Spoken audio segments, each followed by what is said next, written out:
नमस्कार, जय हिंद, जय भारत। मैं अभिषेक और आप देख रहे हैं हमारा यूट्यूब चैनल रुद्रायस एकेडमी। दोस्तों, एक बार फिर से आप सभी का हमारे इस यूट्यूब चैनल पर हार्दिक स्वागत है। दोस्तों, आज के इस वीडियो में, आज के इस सेशन में हम लोग बात करेंगे सीयूईटी एमए हिंदू स्टडीज की इस साल क्या कट ऑफ होने वाली है, क्या कट ऑफ जाएगी, इसकी संभावनाओं की तो बात करेंगे ही। लेकिन दोस्तों, जहां से इस एमए हिंदू स्टडीज की कोर्स की शुरुआत हुई थी, अर्थात काशी हिंदू विश्वविद्यालय, जिसको हम लोग बनारस हिंदू यूनिवर्सिटी या बीएचयू कहते हैं, वहां पर पिछले वर्ष ऑफिशियल कट ऑफ क्या थी, कितने से कितने रैंक के बच्चों को कट ऑफ में बुलाया गया था, उनको काउंसलिंग लेटर भेजा गया था, कितने से कितने नंबर के बीच के बच्चों को वहां पर बुलाया गया था। तो इन सभी चीजों की चर्चा, चाहे जनरल कैटेगरी की बात हो, ओबीसी की बात हो, एससी एसटी की बात हो, सभी की चर्चा हम करने वाले हैं। इसके पहले दोस्तों, आज की हम वीडियो को शुरू करें, यदि दोस्तों आप हमारे चैनल पर नए हो, चैनल सब्सक्राइब नहीं किया है मेरे दोस्त, तो चैनल को सब्सक्राइब करने के साथ ही बेल आइकन को प्रेस कर ले, क्योंकि दोस्तों हम आपके लिए ऐसे ही ऑथेंटिक और ऑफिशियल जानकारी डेली बेसिस पर लाते रहते हैं। दोस्तों, तो चलते हैं दोस्तों अपने वीडियो की तरफ। जैसा कि आप देख पा रहे होंगे, ये बीएचयू एडमिनिस्ट्रेशन के द्वारा ऑफिशियल कट ऑफ जारी किया गया था, जैसा कि आप अपने स्क्रीन पर देख पा रहे होंगे। तो दोस्तों, पिछली बार जो एमए हिंदू स्टडीज का कोड था बीएचयू के लिए, वो 7 to 1 था, एमए इन हिंदू स्टडीज। यहाँ पर दोस्तों जो भी आपको कट ऑफ देखने को मिलेगी, इसमें रेगुलर और पेड सीट दोनों की कट ऑफ इंक्लूड है, जो कि केवल और केवल दोस्तों मेन कैंपस में ही अवेलेबल है। इसके अलावा एफिलिएटेड कॉलेज भी पिछली बार नहीं था। तो क्या है वो आपकी कट ऑफ, आइए चलते हैं हम लोग उसको देख लेते हैं। दोस्तों, जो सबसे पहली कट ऑफ जारी की गई थी, वो जारी की गई थी पीसी लोकोमोटिव, तो जो हैंडीकैप थे उनके लिए। और उनकी कट ऑफ जो थी दोस्तों, वो थी सबसे पहला, जिनमें पहला रैंक था। ध्यान रखिएगा, ये हैंडीकैप बच्चों के लिए मैं बोल रहा हूँ। पहला कट ऑफ उनका नंबर 234 नंबर, जिनके मार्क्स मार्क्स उन्होंने पाए थे, उनका पहला रैंक था हैंडीकैप कैटेगरी के अंदर। और जो पांचवा रैंक, जो सबसे लास्ट रैंक था हैंडीकैप के अंदर, उनका जो नंबर था वो था 62। तो 1 से लेके 5 रैंक के बीच में जो बच्चे बुलाए गए थे, उनमें 234 नंबर पहला रैंक वाले बच्चे का था। जो पांचवा रैंक वाला बच्चा था, जो हैंडीकैप था, उसका था 62। तो इसके बीच के जो बच्चे थे, वो इस सीट के लिए, रेगुलर सीट के लिए दोस्तों वहां पर बुलाया गया था, एमए हिंदू सीट डिपार्टमेंट के लिए। लेकिन ध्यान रहे, मैं बार बार बोल रहा हूँ, ये हैंडीकैप बच्चों के लिए है। ठीक है, अब आगे चलते हैं। सबसे पहले बात करेंगे जनरल रैंक की। तो जनरल रैंक जो कि आपको बुलाया गया था 10 तारीख को, पहले काउंसलिंग के पहले दिन, उसमें दोस्तों सबसे पहला रैंक जिस बच्चे ने प्राप्त किया था, उसका 360 नंबर था। कितना था? 360 नंबर थे आपके। ठीक है, उसका पहला रैंक था। और जो उस दिन लास्ट का बच्चा पहले दिन बुलाया गया था, उसका 130वां रैंक था। और उसके जो नंबर थे वो भी कितने थे? वह 130वां था। तो 130 नंबर, 130वां रैंक और 360 नंबर वाले का पहला रैंक तक के बच्चों को वहां पर बुलाया गया था। ध्यान रखिएगा, रैंक 1 से लेके रैंक 130 तक के जो बच्चे हैं जनरल रैंक के, उनको बुलाया गया था। वहीं पर मार्क्स की मैं बात करूं, तो 360 नंबर से लेके 130 नंबर तक के बीच के बच्चों को पहले काउंसलिंग के दिन में बुलाया गया। ध्यान रखिएगा, यह जो बच्चे हैं, यह सिक्योर लाइन के अंतर्गत आते हैं। पूरी संभावना है कि इनकी एडमिशन हो जानी चाहिए। ये तो हो गई जनरल की बात। ध्यान रखिए, मैं अभी पहले दिन की बात कर रहा हूं, आगे चलेंगे तो दूसरे दिन में भी जनरल रैंक को बुलाया गया। फिलहाल पहले दिन में आपने देखा जनरल रैंक क्या है। ओबीसी रैंक की बात करूं, तो ओबीसी रैंक का वह बच्चा जो सबसे पहले रैंक पर था ओबीसी कैटेगरी में, उसका नंबर था दोस्तों 290 नंबर। कितना था? 290 नंबर से लेके 137 नंबर तक, 137 तक जो बच्चा है, उसको यदि बीच में आपके नंबर हैं 290 से 137 नंबर के बीच में, तो उन बच्चों को कॉल लेटर भेजा गया था डिपार्टमेंट के द्वारा, जो कि ओबीसी कैटेगरी से, अदर बैकवर्ड कास्ट से बिलोंग करते हैं। यदि मैं रैंक की बात करूं, तो 290 नंबर पाने वाले बच्चे का रैंक 1 था। और 137 जो सबसे अंतिम तक के बच्चों को बुलाया गया था, उसका रैंक था 49वां। तो पहले काउंसलिंग के दिन जो कॉल लेटर भेजा गया था, उसमें रैंक 1 से लेके रैंक 49 तक के बच्चे जो ओबीसी कैटेगरी के अंतर्गत आते हैं, उनको कॉल लेटर भेजा गया था। ध्यान रहे, मैं ओबीसी कैटेगरी की बात कर रहा हूं। अब आते हैं एससी कैटेगरी में क्या रैंक थी। तो एससी कैटेगरी का जो कैंडिडेट को सबसे पहला रैंक इसने प्राप्त किया था, उसका रैंक 1 था और उसने गेन कितना नंबर किया था, 256 नंबर उसने गेन किया था। और सबसे अंतिम बच्चा एससी कैटेगरी का, तो वो 4वां रैंक था उसका और उसने 144 नंबर गेन किया था इस एग्जाम में। तो 256 से लेके 144 नंबर के बीच में एससी कैटेगरी के बच्चों को भेजा गया था। यदि रैंक की बात करूं तो रैंक 1 से लेकर रैंक 4 के बीच में भेजा गया था। तो आप इस प्रकार से कुछ धीरे धीरे अनुमान लग पा रहा होगा, आपने जो एक्सपेक्टेड आंसर की देखी होगी अभी, तो आपका क्या कुछ एग्जाम के तहत आपका रैंक क्या होने वाला है, क्या आपको कॉल लेटर आएगा कि नहीं आएगा, ये आप धीरे धीरे समझ पा रहे होंगे। समझ पा रहे होंगे तो जरूर बताइएगा, यदि फिर भी कोई कंफ्यूजन हो तो हमें कमेंट बॉक्स में बताइएगा।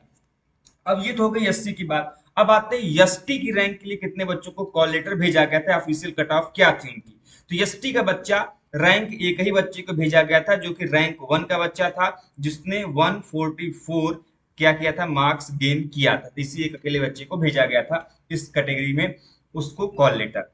अब देखिए ये तो हो गई जनरल रैंक जो कि बीएचयू से संबंधित नहीं थे, जो बच्चे बीएचयू कैटेगरी में अप्लाई नहीं किए थे, मतलब जो बीएचयू के पढ़े हुए लड़के नहीं थे, बाहरी थे, ये उनके लिए कट ऑफ थी। अब जो बीएचयू के लड़कों के लिए कट ऑफ है, देखिए ये वो ये है, जो बच्चे बीएचयू से पढ़े हुए हैं, जिनको बीएचयू का कोटा प्राप्त है, उनके लिए तो बीएचयू जनरल रैंक क्या थी, तो जनरल रैंक 290 से स्टार्ट होती है। जिनका नंबर 290 था और वो बच्चा बीएचयू से पढ़ा हुआ था और उसका रैंक इसमें बीएचयू जनरल रैंक में कितना था, 1। ठीक है, वहीं पर 130 नंबर पाने वाला जो कैंडिडेट था बीएचयू के अंतर्गत, उसका रैंक कितना था, उसका रैंक था 66। तो BHU rank 66, BHU rank 1, BHU rank 1 पाने वाला जो कैंडिडेट था उसने 290 नंबर पाए हैं, और जो बीएचयू रैंक 66 नंबर पाने वाला था उसका रैंक था 130। अब ओबीसी की बात कर लें कि बीएचयू ओबीसी रैंक क्या थी, तो बीएचयू ओबीसी रैंक एक जो रैंक था उसका 243 नंबर था, और 31वें बीएचयू रैंक तक के बच्चों को कॉल लेटर भेजा गया जिसका लास्ट नंबर था 140।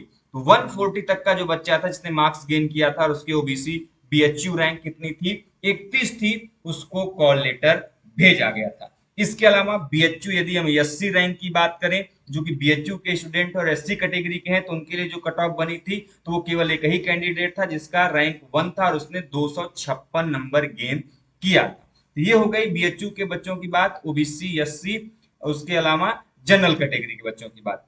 और एम्प्लॉय रैंक की बात करें, मतलब जो बीएचयू के एम्प्लॉय के हैं बच्चे हैं उनकी बात करें, तो एम्प्लॉय में केवल 2 बच्चों को कॉल लेटर भेजा गया था जिसका 218 नंबर था, उसके रैंक 1 थे एम्प्लॉय कोटा के अंतर्गत। दूसरा था 148 नंबर जिसका रैंक था 2 नंबर, 2 रैंक तक था।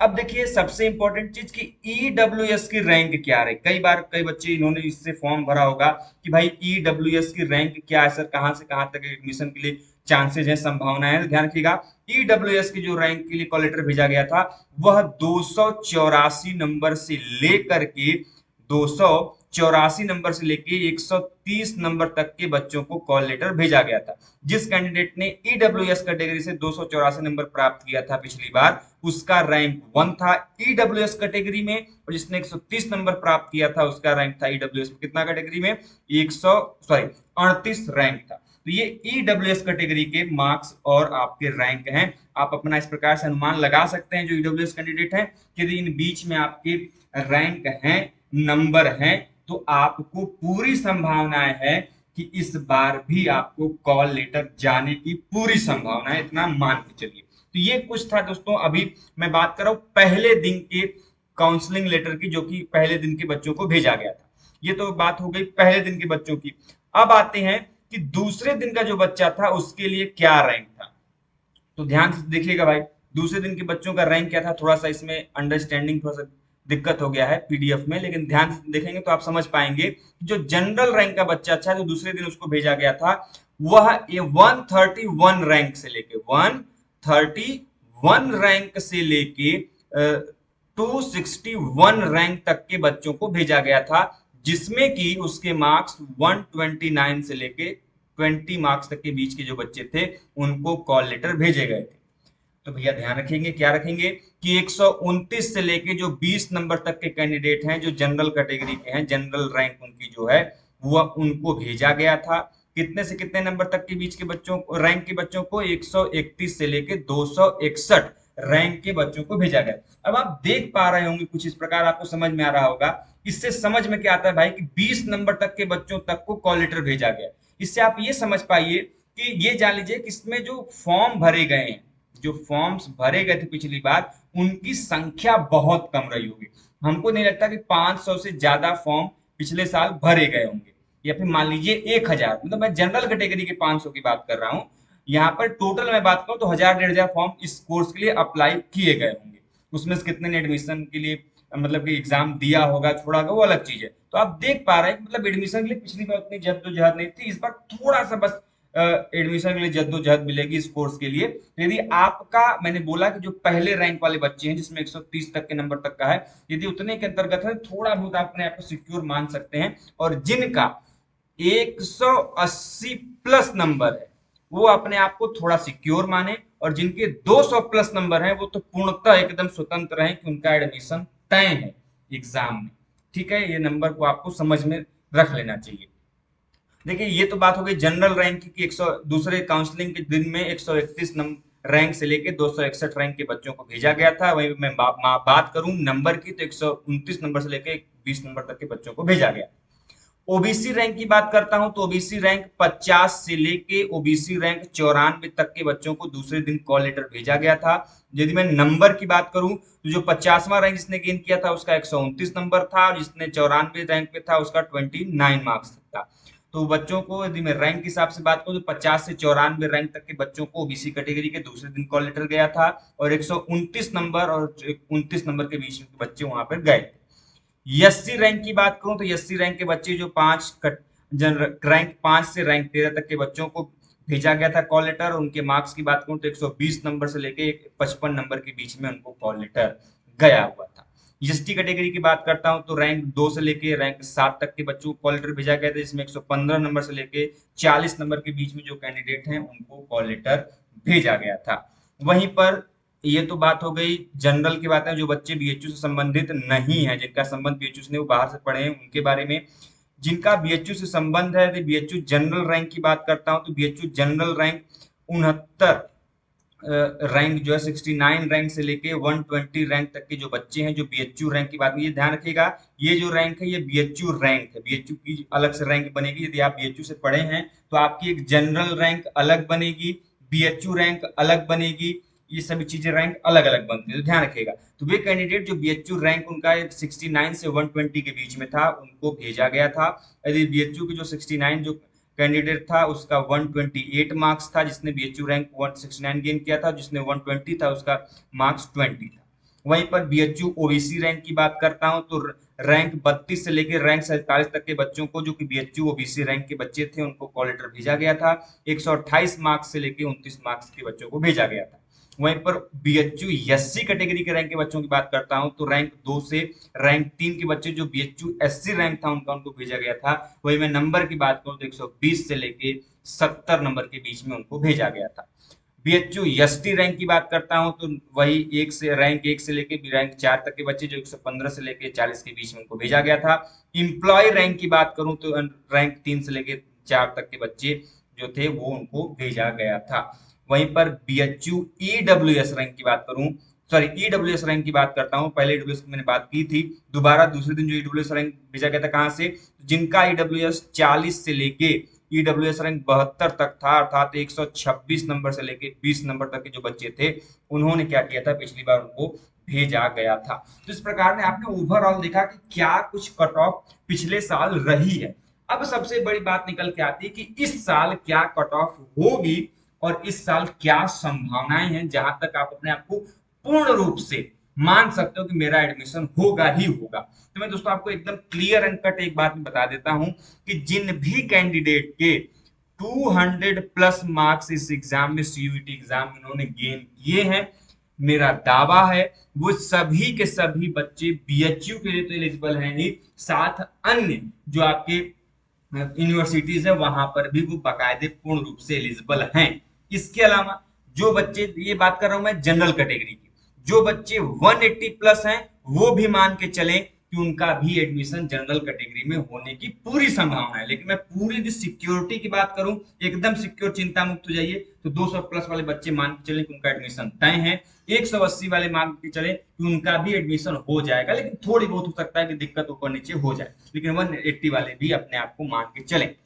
वहीं पर ओबीसी की बात करूं तो 180 से लेके मान के चलिए आपका 170 के बीच में यदि मार्क्स है, ओबीसी कैटेगरी के हैं, तो आपका एडमिशन इस बार होना तय है, इतने के बीच में ही कट ऑफ जाएगी। बाकी एससी एसटी कैंडिडेट मान के चलें तो उनका 140 से 120 नंबर यदि आपने गेन किए हैं, इवन 100 तक गेन किए हैं, तो आपका एडमिशन होना तय है। इतना 100% मान के चलिए कि आपका एडमिशन होना तय है। तो यदि आप ये मान के चलिए मोटे मोटे तौर पे सबसे मैं यदि लोएस्ट पॉइंट रखता हूं जहां तक आपको कॉल लेटर आएगा, तो आपने देखा है कि 20 नंबर तक कॉल लेटर आ रहा है, तो पिछले साल हो सकता है अप्लाई कम किया गया हो, लेकिन इस बार थोड़ा इतना ज्यादा नहीं जाएगा। तो यदि 100 तक के जो बच्चे जिन्होंने नंबर पाए हैं उनको कॉल लेटर जाएगा इस बार, जनरल कैटेगरी के बच्चों को, बाकी हमने बताया है।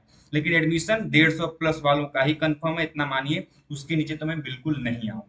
तो वीडियो यदि भाई आपको थोड़ी सी भी हेल्पफुल लगी हो तो मेरे चैनल को सब्सक्राइब जरूर करिएगा दोस्तों, क्योंकि आपके लिए ऐसी एनालिसिस मैं डेली बेसिस पर लाता हूँ। कोई भी क्वेरी, छोटी से छोटी भी समस्या आपको समझ में आए तो मेरे चैनल पे नंबर दिया गया, उसको कॉल करिए, कमेंट बॉक्स में मैसेज करिए, जिससे मैं दोस्तों आपसे जुड़कर आपकी सभी समस्याओं का समाधान जरूर करूंगा। मिलते हैं दोस्तों ऐसे ही अपडेट और इन्फॉर्मेशन के साथ नेक्स्ट वीडियो में। तब तक के लिए जय हिंद, जय भारत, हर हर महादेव।